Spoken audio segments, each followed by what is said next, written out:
इस वीडियो में हम देख रहे होंगे यार कि माइक्रो कंट्रोलर और माइक्रो प्रोसेसर दोनों के बीच में डिफरेंस क्या होता है। तो जो क्वेश्चन आता है एग्जाम में कुछ इस तरीके से पूछा जाएगा, bring out the difference between micro processor and micro controller. दोनों के बीच में डिफरेंस पता करना होता है और ये क्वेश्चन पूछा जाता है 4 मार्क्स का, थियोरेटिकल क्वेश्चन है।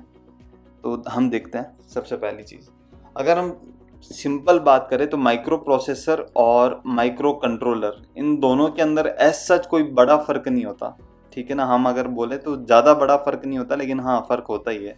जैसे जैसे अगर मैं बोलूँ नैनो और फरारी, इन दोनों में एज सच कोई बड़ा डिफरेंस नहीं है तो दोनों कार ही, काम दोनों का कार ही है। बट वो चीज़ एक अलग लीड ले जाती है जो नैनो नहीं दे पाती लेकिन फरारी दे देती है। वही चीज़ हम देख रहे होंगे माइक्रो प्रोसेसर और माइक्रो कंट्रोलर। ये है दोनों एक तरीके से प्रोसेसर ही हैं, बट दोनों के बीच में मेजर डिफरेंस क्या है कि हाँ बोले हाँ यार इस वजह से इन दोनों के बीच में ये डिफरेंस आ रहा है, वो क्या है। तो अगर हम एप्लीकेशंस की बात करते हैं, सबसे पहले ये पैरामीटर्स कुछ लिखे हैं हमने। 4 मार्क्स का अगर क्वेश्चन आता है तो हम ये पैरामीटर्स की बेसिस पर, एक हो गया एप्लीकेशन के बेसिस पर internal structure, cost, power consumption, RAM, memory के बीच में स्टोरेज, इनकी स्टोरेज क्या रहती है, कितना मैक्सिमम, जैसे अगर हम नैनो की बात करें तो कितना मैक्सिमम किलो मतलब स्पीड देती है, फरारी कितनी मैक्सिमम स्पीड देती है, और नैनो किस बॉडी से बनी है, फरारी किस बॉडी से बनी है।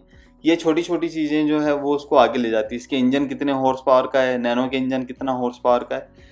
वही चीज़ पैरामीटर्स हम देख रहे होंगे दोनों के बीच में, माइक्रो प्रोसेसर और माइक्रो कंट्रोलर के बीच में, ठीक है। तो ये कुछ इनके पैरामीटर्स हैं, पेरिफेरल इंटरफेसेस ये सब हो गए।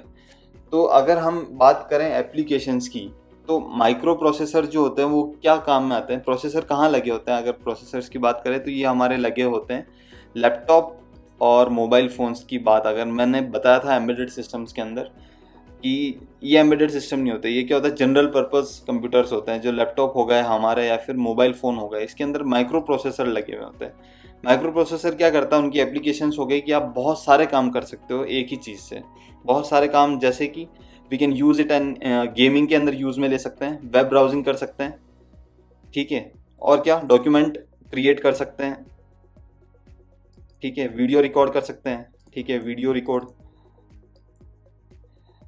और भी बहुत सारी चीज़ें हो गई, बहुत मल्टीपल चीज़ें हम इसके अंदर कर सकते हैं। बट जो माइक्रो कंट्रोलर होता है वो डेडिकेटेड होता है किसी स्पेसिफिक टास्क के लिए।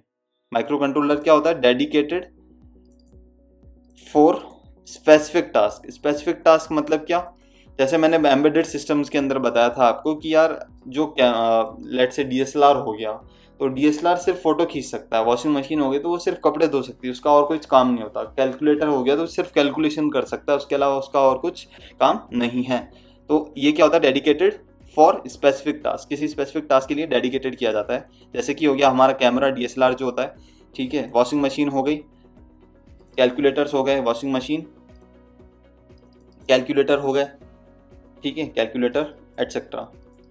ये चीज़ों के अंदर जो है माइक्रो कंट्रोलर यूज़ में आता है, ठीक है। अच्छा, अब बात करते हैं हम इंटरनल स्ट्रक्चर के लिए। तो इंटरनल स्ट्रक्चर्स के अंदर का स्ट्रक्चर अगर हम देखेंगे तो क्या होता है कि सीपीयू, जैसे सीपीयू मान लो, सीपीयू है, उससे रैम कनेक्टेड है, रोम कनेक्ट, बहुत सारी चीज़ें कनेक्टेड है, ठीक है। तो वो सारी चीज़ें जो होती है वो एक्सटर्नली कनेक्ट होती है। फिर से जो सीपीयू है उससे सारी चीज़ें, जो भी चीज़ें कनेक्टेड होती है वो एक्सटर्नली कनेक्ट होती है, इंटरनली कनेक्ट नहीं होती। इसकी वजह से क्या होता है कि इसका साइज बढ़ जाता है, ठीक है। तो memory and input output devices connected externally, ठीक है, memory and input output devices वो जो होते हैं कनेक्टेड होते हैं एक्सटर्नली, ठीक है, आर कनेक्टेड एक्सटर्नली, ओके। इसके अंदर क्या होता है, CPU, memory card, input output, जितने भी सारी चीज़ें हैं वो इंटरनली ही कनेक्ट होती है। यानी कि अगर मैं आपको सिंपल भाषा में बताऊं तो अगर मान लो ये माइक्रो प्रोसेसर के लिए लिख रहे हैं हम, तो उसके अंदर जो होगा सीपीयू होगा, ठीक है, वो रैम से कनेक्टेड होगा, और जितने भी इनपुट आउटपुट पोर्ट्स हैं, इनपुट आउटपुट पोर्ट्स, ये सब जो होंगे एक्सटर्नली कनेक्ट होंगे, एक्सटर्नली बाहर की साइड, अंदर नहीं होंगे। लेकिन अगर हम बात करते हैं किसकी, माइक्रो कंट्रोलर की, माइक्रो कंट्रोलर की अगर हम बात करते हैं तो उसके अंदर क्या होगा, एक बॉक्स होगा, उसी के अंदर CPU भी होगा, ठीक है, इसकी रैम भी होगी, इनपुट आउटपुट पोर्ट्स भी होंगे, इनपुट आउटपुट पोर्ट्स सब एक ही के अंदर जा रहे होंगे, इंटरनली कनेक्ट होंगे। तो इसके लिए हम क्या लिखेंगे, इसके लिए हमने लिखा माइक्रो प्रोसेसर के लिए कि CPU, रैम एंड रोम, ये जितने भी चीज़ें, मेमोरी कार्ड एंड मेमोरी और इनपुट आउटपुट डिवाइसेस वो हैं एक्सटर्नली कनेक्ट होते हैं। और इसके अंदर क्या होता है, CPU, memory and input output are connected, are present internally, are present internally, ठीक है। अब बात करते हैं कॉस्ट की। तो अब दिख ही रहा है यार, इतने सारे काम अगर हो रहे हैं किसी चीज से तो उसकी कॉस्ट क्या होगी, हाई होगी। और ये किसी स्पेसिफिक टास्क के लिए किया जाता है, इसलिए इसकी कॉस्ट जो होती है वो लो होती है, ठीक है। हाँ, अब पावर कंजप्शन की बात करें तो इतने सारे काम कर रहा है ये, तो ऑफकोर्स ये बात है इसकी पावर कंजम्पशन हाई होगी। और ये सिर्फ डेडिकेटेड है किसी चीज़ के लिए, तो पावर कंजम्पशन इसकी बहुत लो होगी। जैसे कि अगर हम वॉच देखते हैं तो आप देखोगे कि वॉच के जो सेल होते हैं उसके, वो 2-3 साल 4 साल चल जाते हैं, ठीक है, आराम से। तो वो क्या हो गया, एक तरीके से, हालांकि इसके अंदर माइक्रो कंट्रोलर नहीं डला होता है, बट एक तरीके से हम देखें तो उसके अंदर पावर बहुत कम यूज में लेती है ये चीज़ें। फिर नेक्स्ट चीज़ पे आते हैं हम मेमोरी के ऊपर। अच्छा, अब ये इतनी सारे टास्क हमें करवाने हैं तो मेमोरी ज़्यादा चाहिए कि, ऑफकोर्स सी बात है। तो इसके अंदर मेमोरी रैम की ज़रूरत होती है, वो कितनी होती है, 512 MB से लेके 32 GB तक, ठीक है। इसकी जो रैम होती है बहुत ज़्यादा होती है, मेमोरी ज़्यादा होती है इसकी। लेकिन माइक्रो कंट्रोलर में हमें सिर्फ थोड़ी सी चीज़ें होती है। जैसे हम अगर DSLR को देखते हैं तो DSLR के अंदर बहुत कम फंक्शंस होते हैं। DSLR देख लो आप, माइक्रो वन देख लो, तो उसके अंदर फंक्शन कुछ भी नहीं होता, सिंपल से टाइमर लगा हुआ होता है, वो ज़्यादा स्पेस लेती नहीं है। तो इसके अंदर जो मेमोरी होती है बहुत कम की ज़रूरत होती है, तो वो होता है 2 KB से लेके अप टू कितना, 256 KB, ठीक है, इसकी रैम होती है, इसकी माइक्रो कंट्रोलर की। फिर बात करते हैं स्टोरेज की। तो स्टोरेज ऑफ कोर्स ये बात है ज़्यादा ही चाहिए होगा। जैसे हमारे मोबाइल फ़ोन, यहाँ से याद कर रखना है, माइक्रो प्रोसेसर हमारे मोबाइल फ़ोन और लैपटॉप के अंदर काम आता है, तो उसकी स्टोरेज हमें ऑफ कोर्स ये बात है ज़्यादा चाहिए होगी। तो स्टोरेज क्या होती है, वो हार्ड डिस्क हो जाती है। हार्ड डिस्क बोल दो, रोम बोल दो, आप कुछ भी बोल सकते हैं इसे। वो हो गए 128 GB से लेके 2 TB तक, अप टू 2 TB, इतनी इसकी ज़्यादा स्टोरेज होती है। उसके बाद हमें हार्ड डिस्क खरीदनी पड़ती है, ठीक है, एक्सटर्नल हार्ड डिस्क खरीदनी पड़ती है। और अगर इसकी बात करें तो इसके अंदर फ्लैश मेमोरी होती है। फ्लैश मेमोरी तरीके से, फ्लैश डिस्क में क्या होता था, बहुत कम उसकी मेमोरी हुआ करती थी। कितनी मेमोरी होती थी उसकी, तो 32 KB से लेके 2 MB तक मैक्सिमम है, क्योंकि ज़्यादा की ज़रूरत होगी भी नहीं ना। कोई भी वॉशिंग मशीन हो तो उसमें छोटा सा प्रोग्राम होता है, अगर ऑटोमेटिक वॉशिंग मशीन की है तो, ठीक है। बात करते हैं पेरिफेरल इंटरफेसेस की। पेरिफेरल इंटरफेसेस क्या, तो इसके अंदर हम USB लगा सकते हैं, UART, ठीक है, इसके बारे में बताता हूँ क्या होता है। हाई स्पीड इथरनेट, ठीक है, आप इसके अंदर इंटरनेट चला सकते हो।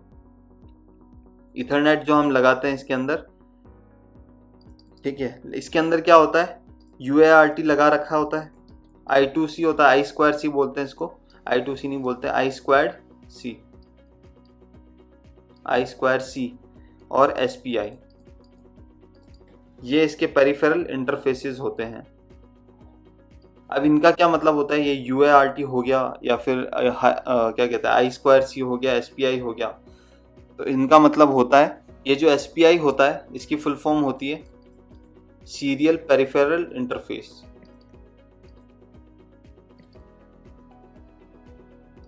पेरिफेरल इंटरफेस ये किसके काम में आती है, ये अगर आप देखोगे तो शॉर्ट कम्युनिकेशन के अंदर काम आता है। किसके लिए, शॉर्ट कम्युनिकेशन के लिए बनाया गया था ये।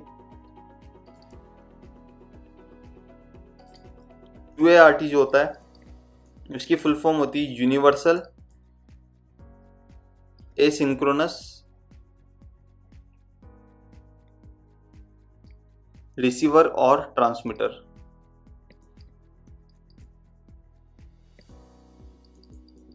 ये क्या काम में आता है, तो रिसीव और ट्रांसमिट करने के काम में आता है, ठीक है ना। तो ये दोनों के अंदर लगा हुआ।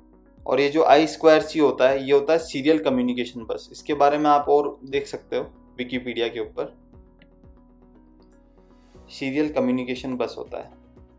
तो हमें इन चीज़ों से मतलब नहीं है। अगर एग्ज़ाम में आता है तो हम सीधा लिख रहे होंगे कि USB ईथरनेट UART इसके अंदर यूज़ होता है, इसके अंदर UART I2C और SPI यूज़ में आ रहा होगा, और बाकी ये सारी चीज़ें मैंने आपके सामने बता दी है।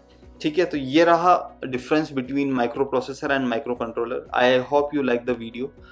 मैं अगर चाहता तो उसको डायरेक्ट लिख भी सकता था, बट मतलब लिख के आपको ऐसे हवा में बता सकता था कि ये इसके काम में आता है, बट एक होता है कि एक्सप्लेनेशन जो चीज़ होती है, इसलिए मैंने सारी चीज़ें पर्टिकुलरली लिख के सिखाई गई है।